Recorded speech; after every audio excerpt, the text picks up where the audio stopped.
So I'm pretty sure everybody here knows that there's an eclipse on Monday. And if you haven't heard, now you know.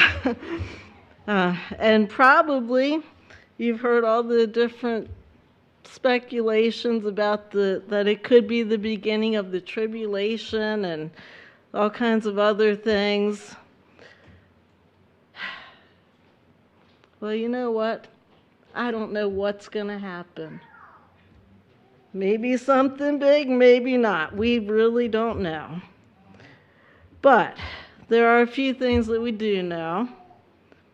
At some point, the tribulation is going to happen. And we do know that Yeshua, our King, is coming back. Amen. So, let's focus on what we do know and getting prepared for that. I have a few scriptures. We're going to start with Leviticus. I think it's 10:8. I don't know. You know what it is. There you go. Adonai said to Aharon, "Don't drink any wine or other intoxicating liquor, neither you nor your sons with you, when you enter the tent of meeting, so that you will not die. This is to be a permanent regulation through all your generations, so that you will distinguish between the holy and the common, and between the unclean and the clean." Is that it? Okay. All right. So I got that, and then the next one, we'll read that too. Moshe said to Aharon, "This is what Adonai said. Through those who are near me I will be consecrated, and before all the people I will be glorified." Aharon kept silent. I gotta find where I'm at here. So we are to distinguish between the holy and the common, and between the unclean and the clean, and to be different than the world around us. And the reason that we are to do that is so that Adonai will be consecrated and glorified. So I'm going to connect that hopefully to a New Testament parable. So go ahead and put that up. There, you got it. Good job. Yeshua put before them another parable.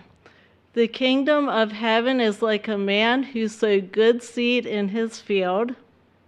But while people were sleeping, his enemy came and sowed weeds among the wheat, then went away. When the wheat sprouted and formed heads of grain, the weeds also appeared. The owner's servants came to him and said, 'Sir, didn't you sow good seeds in your field? Where have the weeds come from?' He answered, 'An enemy has done this.' The servants asked him, 'Then do you want us to go and pull them up?' But he said, 'No, because if you pull up the weeds, you might uproot some of the wheat at the same time.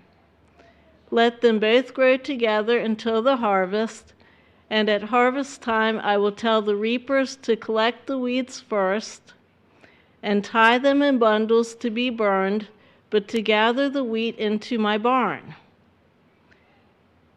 Okay, that's not yet. We need that one later. Okay. There we go. So in this parable, we have wheat and tares, which represent good people and evil people, or righteous people and wicked people.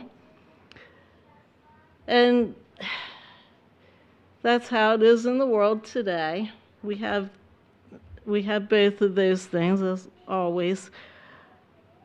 And they're both growing together at the same time. So what we're going to see as we get closer to Yeshua's return is evil becoming more prevalent and stronger and just more in your face kind of thing. But the wheat is growing stronger at the same time. Right? We're going to continue to grow stronger in our faith.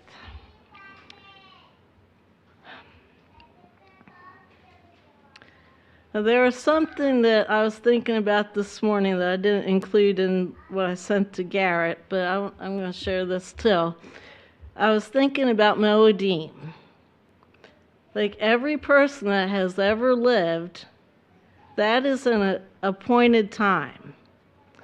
Like God knew we were going to be here at this time for his purposes.